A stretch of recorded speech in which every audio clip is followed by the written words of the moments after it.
Earth sign, Capricorn, Taurus, and Virgo. Kumusta po kayo guys? Okay, so Earth sign, maraming salamat po sa walang sawang pagsubaybay sa ating mga reading. And kung kayo ay bago pa lang sa ating channel, mag-subscribe na po kayo guys. And i-click mo na rin yung ating notification bell para lagi po kayo guys updated sa ating mga bagong upload. So tignan natin ang Earth sign, ano ba ang inyong gabay? Earth sign, Capricorn, Taurus, and Virgo. Gabay po ni Earth sign. So guys, meron tayong collaboration, backup, unity, enhancement. So, may nakikita ko rito Earth sign na para bang makikipag-collab ka. Or pwedeng ikaw ay nasa training. Pwedeng may mga nakakausap ka, partnership. Nagkakaroon ka ng mga bagong kaibigan na nagbibigay sa inyo guys ng idea pagdating sa mga bagay-bagay, business, ganyan. Or pwedeng backup plan to guys. Kumbaga, kung hindi naging successful yung una mong plano guys, meron kang ibang pinaplano dito. Siguro may mga engineer dito or pagaling sa mga statistic, mga ganon. Or sa computer. Pwedeng sa computer kayo na computer related yung work mo. So, meron po tayo guys imagination. Meron kang ipaprocess ngayon. Pwede iba sa inyo guys kung ikaw estudyante. Siguro magde-defense ka ng thesis. Yung ba sa inyo guys, maring may meeting. Ayan, meron po tayong care.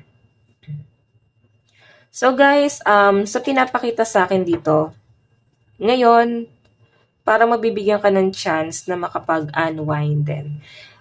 Siguro masyado ng madami ka ng ginawa, madami ng stress, matagal kang na-stuck sa bahay, nag-alaga ng anak. So, I think yung iba sa inyo, gusto mo na ng bakasyon, no? Lalo kung taong bahay ka lang din or work from home ka, pwedeng freelancer ka. Nagagampanan mo Earth sign yung responsibilidad mo sa family, sa mga anak.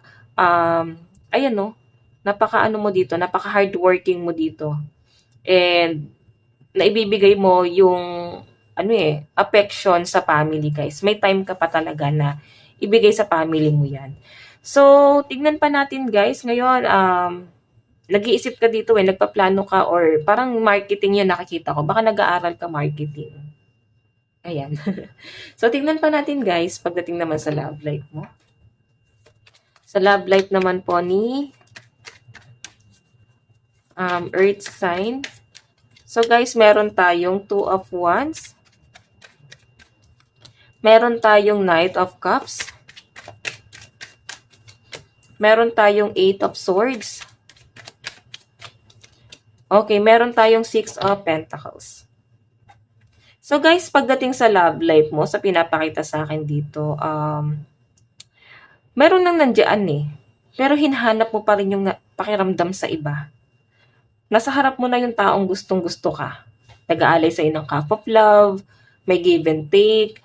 Siguro guys, itong taong to, wala pa kayong commitment. Okay, hindi mo maibigay yung commitment sa taong to guys, kasi iba pa talaga yung gusto mo. Inaantay mo. Okay, sabi na nating nagbibigay ka o nag-offer ka ng cup of love sa taong to guys, kasi siya ganun din naman o pwedeng karelasyon mo to. Nakikita ko dito, Earth sign, parang may mga napipilitan na lang dito sa relationship na to. Okay, napipilitan kasi yung benefits, yung nabe-benefits mo o nabe-benefits niya. Okay, so 2 of Wands, may nag-aantay sa'yo dito. Isang taong mahal na mahal ka. Pero dahil nga naiinip siya guys, possible na makahanap na rin to ng iba. Once na mainip po talaga siya sa inyo, Earth sign. Okay, tignan natin guys ang inyong, pagdating sa inyong career. Nakastuck pa rin kasi may nai-stuck dito. Inantay ka ng taong to ng matagal. Siguro wala kasing ginawang action. Tignan natin guys, pagdating sa inyong career, Earth sign, Capricorn, Taurus, and Virgo. Meron po tayong Queen of Wands. Nag-explore yung iba sa inyo guys. Nakakatuwa naman guys kasi business-minded yung iba sa inyo guys. So I think yung iba sa inyo nag-explore ka. Meron tayong The Hermit. Okay, meron tayong King of Cups. So guys, sa pinapakita sa akin, pagdating sa career and finances mo, nandun ka sa point na may naitatabi ka, no? Naiipon mo yung pera mo. Pero nag explore ka pa kasi dito eh. Pwedeng nag-iisip ka pa, ano pa ba yung pwede mong pagkakitaan? Sa ngayon kasi guys, hindi ka makahakbang kasi talagang punong-puno yung schedule mo, Earth sign. Busy-busy ka, hindi mo alam kung saan na ilalagay pa yung, alam mo yon, hindi mo na alam kung saan ka palulugar. Ang dami mo ng plano kasi meron kang gustong simulan, changes pagdating sa career mo.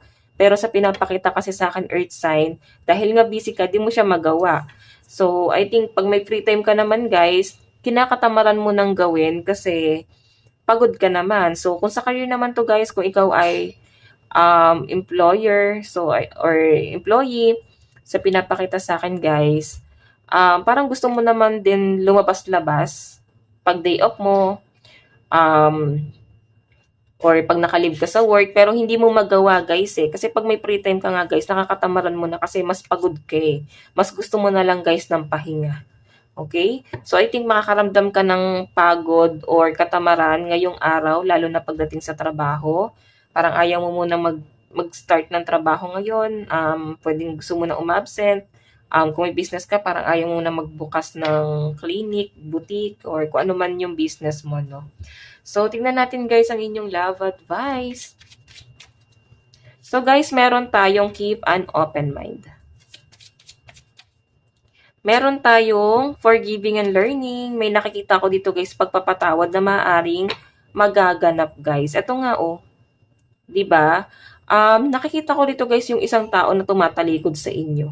Meron na siyang ibang tinitingnan dito. Pero may chance eh, kung susuyuin, pwedeng mag-click pa kayong dalawa. Yun nga lang guys, magkaiba kayo ng direction. Iba yung pinagtutuunan nyo ng pansin. Mahal nyo isa't isa guys, pero tinatalikuran nyo na yung isa't isa. So, I think yung iba sa inyo nasa third party situation and meron ako nakitang pagpapatawad o hihingi ng tawad sa inyo guys. Siguro sabihin niya sa inyo na bigyan mo ako ng time, maayusin ko yung problema. Ganyan, no? So, tignan mo kung maayos niya ba talaga yung problema. Kasi parang matagal eh. Okay, tignan natin guys ang inyong advice. Meron po tayong shine. Naku, hindi mo kailangan dumepende sa person mo at nararamdaman mo yan earth sign. Okay, tignan pa natin. Advice.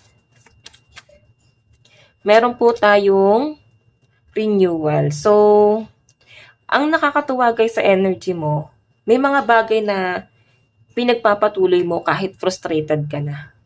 Kahit bored ka na. Kahit wala ka ng buhay dun sa bagay na yon.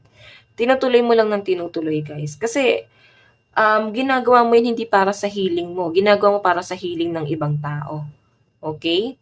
So guys, ang lucky number mo is 7 and 6. Ito lang naman po ang inyong reading. Hanggang sa muli. God bless and love you all. Thank you. Bye-bye.